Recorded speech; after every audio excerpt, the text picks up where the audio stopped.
This is Blackstone Joe, and you're listening to Slick Talk.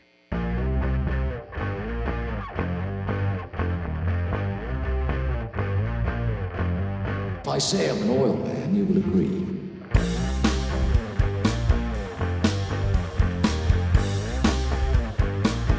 There's the stink of oil about you.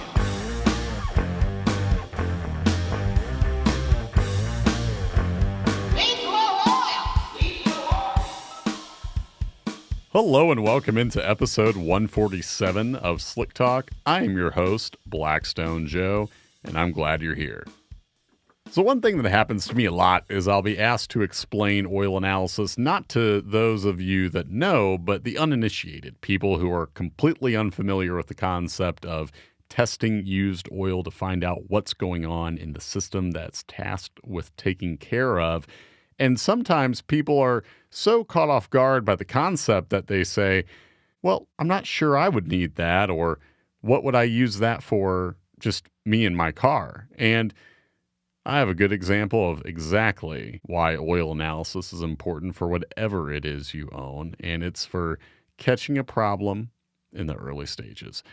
Yes, indeed, it was a sample from a Jag 5.0 V8 powering a Range Rover that is the basis of this episode and why oil analysis really does come in handy when you're taking care of your car. Because in this case, the customer had one sample in the file already. It looked pretty darn good. Things were normal, and all we wanted to see was steady trends emerge from there on. But as is often the case, things aren't always smooth sailing when you're taking care of a car, because problems can crop up, even when you think you're doing all the right things. Fortunately, oil analysis is there to catch those problems before you know what's going on, because when an engine makes metal, as they all do, those levels can be normal. On a microscopic level, you can tell whether or not a wear pattern is typical or if there are contaminants creeping in before you'll start seeing the signs of trouble on the owner's end. Things like visible chips and shards and whiskers of metal in the drain pan, or a change of color in the coolant reservoir, or coolant loss period. There are so many things that tell you something is wrong when you are on the owner's end, but the thing is, that's often when things have already got pretty darn expensive. Quite a bit more than what you'll pay for with a mere $40 analysis that tells you all the things I've been talking about so far, whether that be metals or signs of contamination, so on and so forth. So back to the subject at hand, this Jaguar 5.0 V8 supercharged engine that looked great in the very first sample.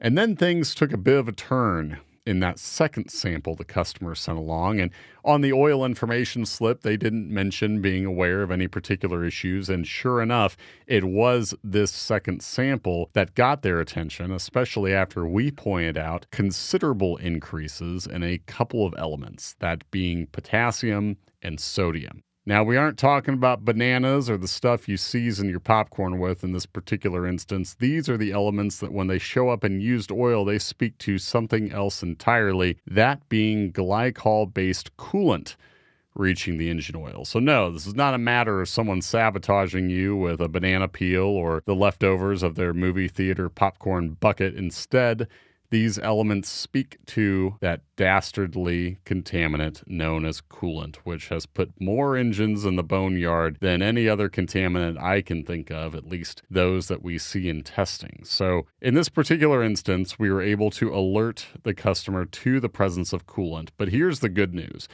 Actually, there's a lot of good news to go around, because other than coolant contamination, this was a motor that looked fantastic. Because when we're able to catch it on the scale we check for, again, we're looking at elements in part per million. You can have 1 part per million of lead in your eye and you wouldn't even know it. But if you look at the used oil and you see these increases, on our end, it's clear as day that you have an issue cropping up. So it only makes sense, and in fact, it's a good thing that our findings can be a surprise to the owner. That's how it should be. That means that you're saving an engine before it blows up and you have to buy a whole other one to start taking care of. So with a clean report, other than coolant, the customer was armed with the information that they had contamination reaching the sump and that they needed to inspect, repair as needed, and things should be okay. So again, By taking a sample, you're going to get an overview of how things look. We see if there's signs of trouble, you take it from there, check back, and we'll see how things are going.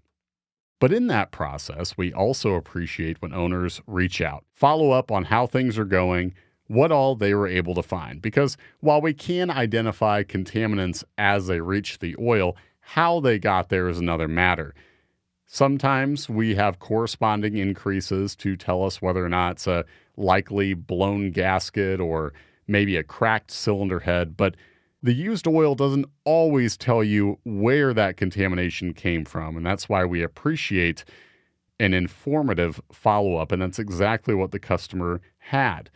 Here's the email they sent along after we let them know that coolant was reaching the oil. They said, quote, "This is what oil analysis is good for, right? Turns out had a bad oil cooler, and well, plenty of other worn-out cooling components. This test alerted me in time, before it became a major leak, and we had to deal with an overheating condition and potentially a new motor. The Rover's all fixed up and good for another $100K now." It's certainly true that engines carry us around from point A to point B, so it only makes sense that we take care of them too. All you need is a 3.5 ounce size sample of used oil, and we'll take it from there. So to answer the commonly asked question, what would I use oil analysis for? Well, if motors are responsible for taking us from point A to point B, it only makes sense that we take care of them too. And understanding how to identify problems, where these elements come from, what it all means, we can take care of that. All you need to do is send along a 3.5 ounce size sample of the used oil, and we'll take it from there. Catching problems when they're small, that's what saves the big bucks later on down the road. That brings today's show to a close. Thanks so much for listening. This is Blackstone Joe, signing off.